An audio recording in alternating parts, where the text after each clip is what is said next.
Mga kapatid, nandito tayo sa libingan ng mga bayani, no? At ongoing na nga ang state funeral para sa ating superstar at national artist sa si Nora Aunor. Alam nyo, bago nga pa tayo pumunta rito, hanggang ngayon, nakita natin ang dami pa po rin pong mga Noranian ang dumadagsa rito para dalamhati po, no, sa pamilya at sa mga yumaon ni superstar Nora Aunor. Ngayon nandito po nilalagyan na po nila ng bandila ang ang mga labi ni Ate Guy sa kasalukuyan. Pero yung kanina nga sa necrological service nandoon din kompletong-kompleto, napakadami pong mga kasamahan ni Ate Guy sa showbiz at maging sa mga alagad ng sining talaga nagbigay pugay sa kanya at sa kanyang halos 6 na dekadang karera sa showbiz.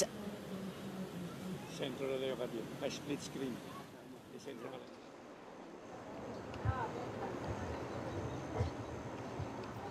Makalat paghalala. Ito nga sa naging necrological service.